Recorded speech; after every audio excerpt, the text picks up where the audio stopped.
Welcome to Premium Cashflow Real Estate Investing Podcast with Sakar Cowley. During this program, you will hear guest experts sharing their experiences, best practices, and market insights. We discuss investing in multifamily apartment complexes and how a busy professional can passively invest hassle-free in various opportunities. Your host, Sakar Cowley, owns millions of dollars of assets and has done thousands of value-add projects over 20 years now. So listen in for insights. Here's your host, Sakar Cowley.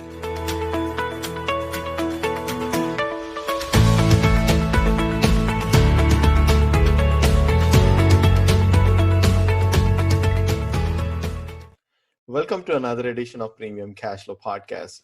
Today, I have the pleasure of meeting Lee Yoder. Lee Yoder is with Threefold Real Estate Company.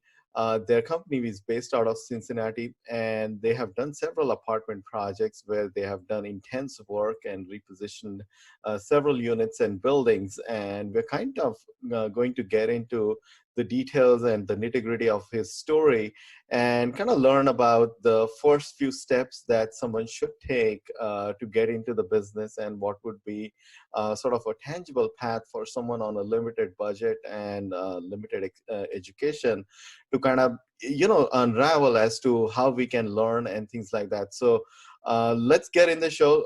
Lee, I appreciate you taking time today. Yeah, thank you so much for having me on. It's an honor, Sakar. Sure. Thank you. Help us get started, Lee, as to, your market, how you kind of got started, the education and all the first steps someone should take.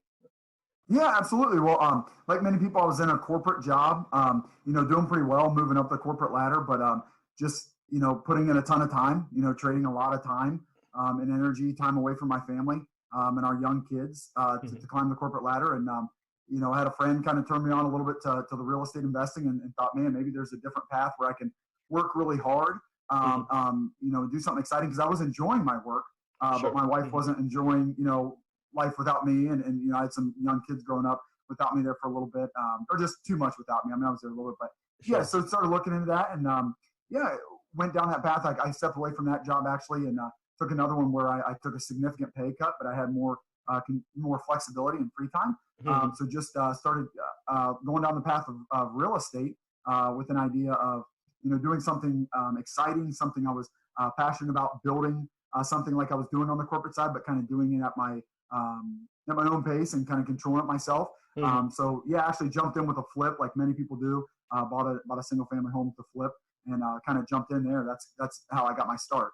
Sure. Now, how did that multifamily came in the picture? Like, what did you do, or who kind of turned you on towards let's get in the sort of the apartments game? How did that come about? Well, a lot of education for sure, Sakar. Listening to podcasts like yours, reading books, and just seemed like, man, the guys and girls that I heard on the podcast and that were doing the podcast, like a lot of them started out like me doing a flip and. Seems like so many of them were like, man, and then I, moved toward multifamily and here's the reasons. And I really bought into that, the numbers. I was doing this for a long-term play, so building wealth, not just making some money. And that first flip, he definitely taught me, what so many will say on the podcast and teach you in books that, it's another job. So I made some good money in that first flip, but it really was. It was trading my time for money. So yeah, the whole time while doing that flip, it took me 9 months. I'm educating myself, moving that direction. Shortly after that, I joined the Cincinnati REIA, so joined the Real Estate Investing Association, and they had a focus group called the Apartment Syndication Focus Group. So I knew I wanted to get into that, got involved in that. Great guy, Mark Hutton was running that, and kind of became a mentor for me. So just really with going to that class or that meetup group, learning more about underwriting. I mean, I understood basic underwriting, but him giving us a tool to use, and then actually just starting to do it. So looking at deals online, on LoopNet, like anybody can do, and just started underwriting deals and getting more comfortable with that. And, you underwrite a bunch of them, and the ones that look good, you call, and they're already gone. They're already under contract. It kind of gives you a little bit of confidence, kind of built my confidence a little bit, right? So, where I'm like, okay, well, I thought that was a good deal, and I guess it is because it's already gone. So, okay, I'm kind of getting the hang of this. And, just kept moving down that path, and eventually, find one that had been sitting for a long time and thought, well, hey, at the price they have it at, it's not a good deal. But what if I offer this? And, through my mentor, Mark, he said, yeah, it's kind of what you do. Just whatever number makes sense for you, put that offer in. Who knows? And that's how I did it. And that's how I got my first deal. Awesome. Give us an example, like how you found your first deal, how many units and purchase price and things like that. Yeah. I think my first deal is a great example for people looking to get started because I didn't do anything special. Looking on LoopNet, people say LoopNet is where deals go to die, right? So that's where all the bad deals are. But for me as a brand new multifamily investor, I had bought a duplex once that I flipped, but I had no credibility or anything like that. So looking on LoopNet, I saw a 16 unit deal that was actually kind of between Cincinnati and Dayton. So in a very rural area. It's only about 10 minutes outside of Dayton, 10 minutes from another little city outside of Dayton too. But kind of in a rural area. It used to be a school, and it had a lot of deferred maintenance, like needed a whole new roof, flat roof on a 16,000 square foot school building. So wow, that's a large one. Yeah, absolutely. It's a big building. So it had sat for over a year. I think maybe like about a year and a half, Sakar, and it had been under contract a couple times. So yeah, just looking at that, they had it listed for $440,000, and with the income that they had, and they had a resident managing the property, so their books were terrible. They had 3 vacant units that needed full rehabs. I mean, we're not nowhere close to being rent ready. So that's the kind of project that it was, and that's why I think a lot of other investors just really didn't think it was worth it. And like I said, it was under contract twice. I think they were trying to get the sellers to really come down on price, and I guess they didn't want to do it or something else happened. So I just came in and, with my mentor and, like I said, underwriting, and I said, at 350, I would feel comfortable with the amount of work it needs. Yeah, at 350, I would feel comfortable. So we put that offer in. They came right back, kind of met us in the middle, said, 395. And I said, okay, well, we'll do 395 if you'll do seller financing. But if we have to go get bank financing, we got to stay at 350. And they came back and said, let's do 350. Interesting. Yeah, they were just ready to be done. Sure. Now, how did you kind of tackle all the work that was needed? Was that like money you did with, let's say, your joint venture partners, or you had family, friends in the deal? How did you handle the financing side of the house? Sure. So it was actually just 3 of us. So it was me, my mentor that I mentioned that was running the apartment syndication group. I brought him in just because he helped me so much, and I really felt like I owed him part of the deal. So I gave him some of the deal, and I wanted him to, kind of continue on with me with this deal and have, mutual incentive to do so. Even part of the deal. And then it was actually just my in-laws. They brought all the money. So a deal like that, we needed $100,000 to close that deal. So we needed 70 for the down payment on 350,000, 20% down. And then we knew we needed 30 to do the rehab that we were anticipating. So that's how just the 3 of us, just an LLC, a joint venture. Had a lawyer write that up, write up a contract for us, and that's how we put that deal together. Interesting. Now, all the work that's involved, like let's say a $16,000 roof and things like that, that's a pretty large roof. How did you kind of achieve all of that? Was that the contractors you knew and had relationship before? And typically the roof problems will lead to, a lot of, like, let's say the interior damage, whether it's ceiling, walls, drywalls, things like that, right? How did you kind of tackle all of that? Well, it starts with a good inspection, right? So I had an inspector that I really trusted. My mentor referred me to him. He came out, definitely said, hey, this does need a new roof, but didn't see a lot of other damage because they had repaired the roof like several different times. And just had not done a very good job of it. So it was leaking a little bit actually in the cafeteria of this building. It was an old school building. I can't remember if I already mentioned that. But in the cafeteria part, it was leaking a little bit. So we knew there was some damage in there, but just on the lowered ceiling there. So some ceiling tiles that need to replace. Other than that, there wasn't other damage. The inspector, was up in the crawl space and saw that for us. So that was actually part of the inspection period and the negotiations there. We had the same company that repaired part of the roof come out, the same company that the sellers used. So we had them come out and say, what would it cost to actually fix the rest of this roof? Because they really had only done a quarter of it. That company did a quarter of it and did it really well. We said, what would it cost to repair the rest? They said $135,000. Wow. We do it well. So we went back to the sellers with that and said, man, you got to help us out with this. There was another good bit of deferred maintenance. So it was about $150,000. So they said they would do 100. They would bring back 100. Like I said, they were really ready to be done with this deal. We kind of said, look, anybody that's going to come out, they know they're going to need a new roof, and it's going to cost $135,000 per the company that you use for a quarter of it. So Sure. that's why we were able to negotiate that. So actually during that inspection period, we had another company come out and talk to us more about not a rubber roof, but that more like Epipolymeric. It's like a silicone roof, and they were able to get it done for 90. So that 100 actually paid for that and then some, which was just a great deal for us. So we ended up using them. So we knew that before we ever closed on it, who we were going with, that it was ready and that they was going to be paid for. The other thing I have to mention, Sakar, I'm a big proponent of getting property management, professional management in on these. So Sure. I knew, again, before we closed, which property management company I was going to. They came highly referred from other people. Again, I'm doing a lot of networking, so I'm talking to other people. So I knew which company I was going to use. And they were really good. So that made me feel really comfortable with them helping me handle turning these units. I don't have experience with this. They've done hundreds of unit turns, right? Sure. So that's where you can kind of gain some confidence is when you're partnering with a company that's done it 100 times before. Absolutely. Absolutely. Yeah. Absolutely. And what were the rents like, like how many units were rented, which units were down and things like that? What was that scenario? So 3 of the 16 were vacant and not ready. So we knew we had to go right in and turn those over. So that was our focus. This building, because it's an old school building, you cannot separate the utilities. So the seller was paying electric, water, gas, and cable. Wow. And you had a lot of elderly residents. And I've kind of found that model can be kind of effective. I know you have to pay a lot, but a lot of elderly residents, which I really enjoy renting to, they do like to just have one bill. But, you can get those people, they'll stay there for 20 years, right? Sure. If you can give them a nice place. So we decided to go ahead and stick with that, paying all the utilities. So the current rents, there were 1 bedrooms and there were 4 studios. The 1 bedrooms, they were paying $540 a month. And the studios, they were paying $415. So all we did for the current residents was add a $25 utility bill back. I see. That's all we did. On the three, there were 2 1-bed units and 1 studio. Those were rehab. So those, we made those brand new. We really put, some good material in there. And instead of $540, we were able to get between $610 and $635. So we were able to get $70, to $95 rent premiums on the ones that we rehabbed. In the studio, we went from $415 to $495. So an $80 rent premium. That's nice. Yeah, and since then we had 3 more people move out, and so we got the same thing on those 3.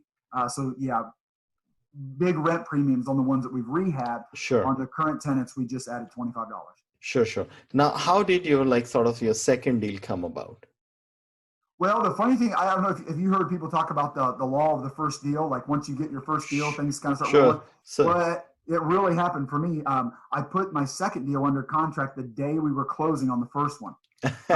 So because I've been talking to a lot of people about it, just a really good friend of mine from church that I was really close with, and I've been sharing my story with him for years.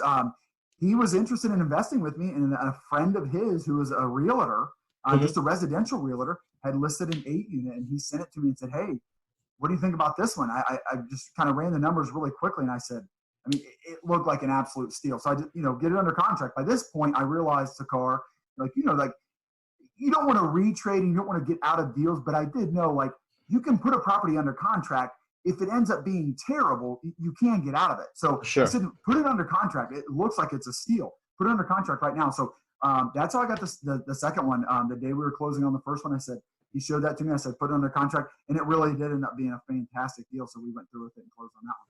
Awesome. What is your method for kind of knowing that, hey, some deal makes sense? What is a deal and what is not a deal? Can you maybe kind of just give us a high level overview of how you kind of think about that?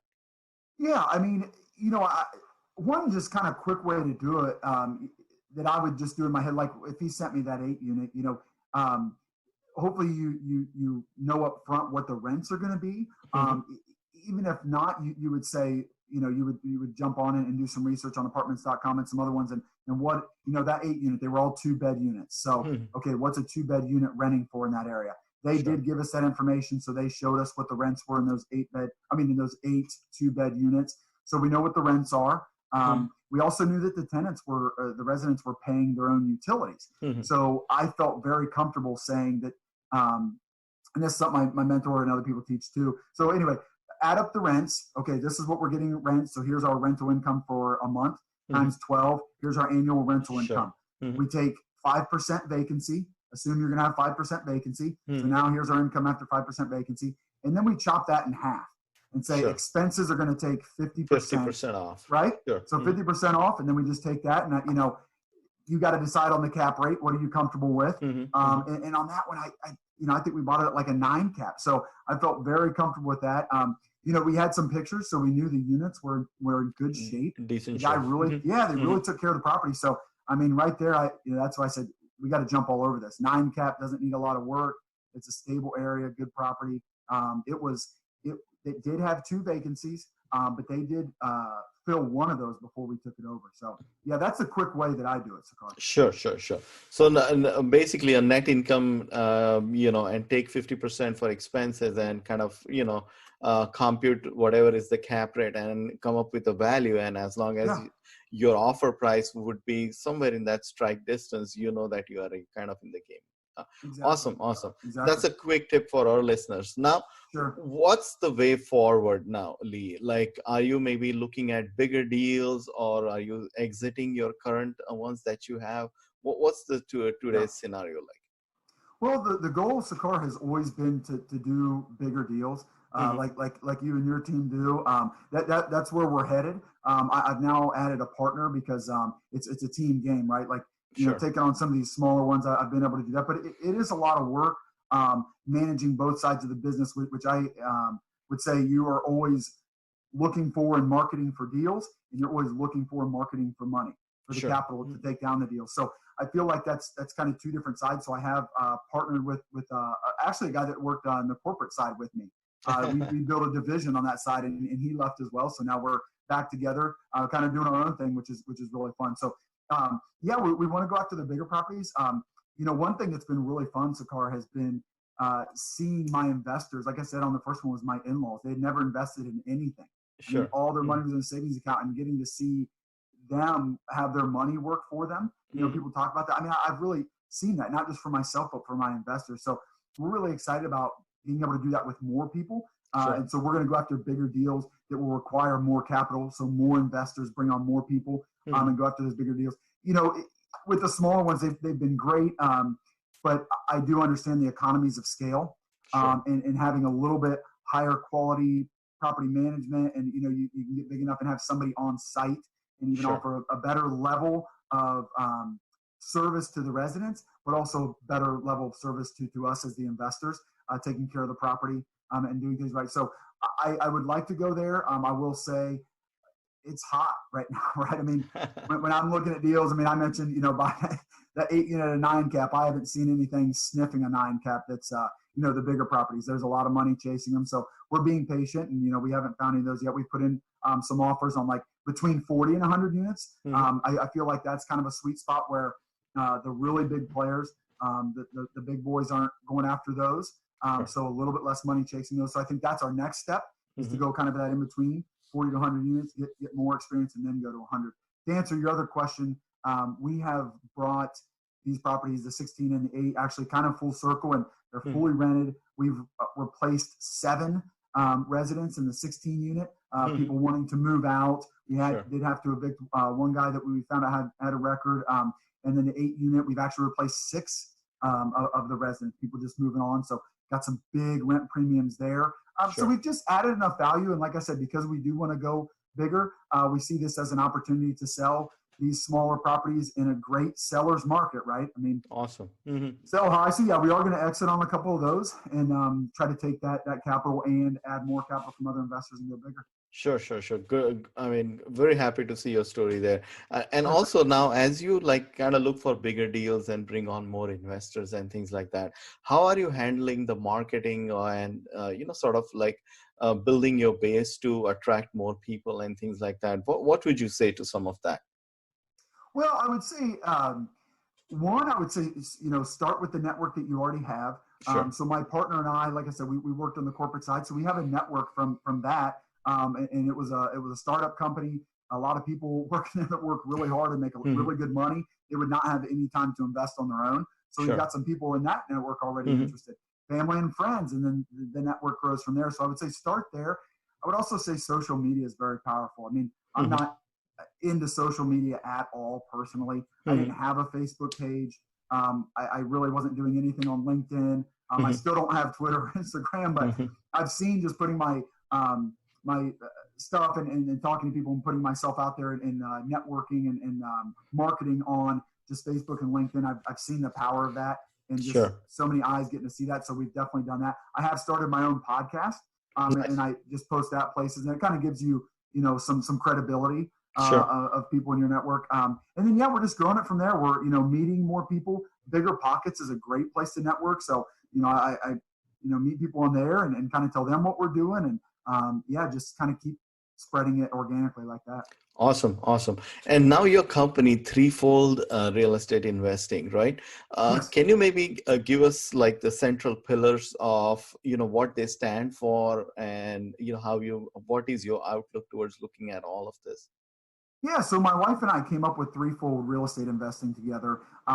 And that refers to a verse in Ecclesiastes that talks about one man can easily fall, two will stand stronger, but a threefold cord is not easily broken. So a threefold cord and our threefold logo stands for us partnering with our investors, but then also we feel that we are partnering with God and following God's plan for our life, and seeking His guidance and His wisdom. And what that means to us is just having an eternal outlook on investing and understanding that there are more important things than having success in business and making more money. Although that is our goal for us and our investors, we do want to have an eye toward just the bigger things in life. And for us, and we hope for our investors, that would mean that we are still focusing on our faith and on our family.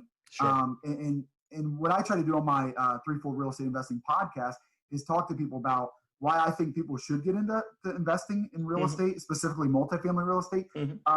But it's not just to build your wealth, although that's definitely, I think people should try to do that, Christian or not. I think you should try to build your wealth, but also don't lose sight of the fact that, really it's about gaining more freedom, more financial independence and time freedom, so that you can pursue, some of the things that really matter in your life, like your faith and your family. So that's what we hope our business does and helps our investors do. We hope we do that for our residents, giving them a better life by cleaning up the property. We put a lot into our properties to turn them around.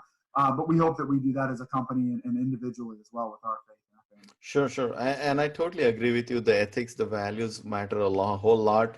And in this game, it is a people business. So as you start helping more and more people and, do greater things, your integrity, how you perform, what you say and what you do kind of comes back in full circle. And you certainly realize that you are tested to the core in terms of, what your values are, what your ethics are, how you are standing out, and, how you're sort of collaborating with others and things like that. And goes right back to what you said that, you kind of get measured on, hey, are you doing the right things? Are you saying and doing the things that you said you will do? And that's where all of your integrity and values come into play. And I have seen that the more you do it, the more business you do correctly, my God, you will open so many doors, whether it's lenders, it's investors, whether it's contractors or tenants looking up to you saying that, hey, my landlord does the right thing, or perhaps even property managers will start to, like to network with you and say that, hey, this is a guy we'll love and he's easy to talk to, easy to work with and things like that. And I have found this to be very true over decades now. So it's a great pleasure to, get to know you, Lee. I appreciate you coming on. Kindly share with the listeners how they can find you and learn more about you. Yeah, absolutely. Thanks so much for having me on, Sakar. It's been a real pleasure talking with you as well. Sure. But yeah, they can find me. Our website is threefoldrei.com. You can please feel free to email us at info@threefoldrei.com. So those are probably the best way. We're on Facebook, we're on LinkedIn, like I mentioned. You can look up Threefold Real Estate Investing. But yeah, reach out to us, email us. You can call me personally at 937-407-0238. That's my cell. Love to talk to anybody that's interested in just learning more, or maybe you want to team up with us. Yeah. Incredible. Thank you, Lee. I greatly appreciate it. And for viewers and listeners, thank you for listening to the inspiring story of Lee. And you can log on to premiumcashflow.com. We always have articles and stats that are latest. Plus, we have great guests like Lee always on our podcast. If you're interested in any of the investments or any of the projects, or perhaps you just want to know how this works, kindly register yourself and we can jump on a short phone call and talk about different things and how we can help each other, and see how, if there may be an energy, we could bring you on some partnerships or in some projects as well. So thank you, Lee. It's been a pleasure knowing you, and I wish you luck and look forward to, chatting with you on some bigger and greater things as well. So thank you for coming on. Thanks so much, Sakar. Take care.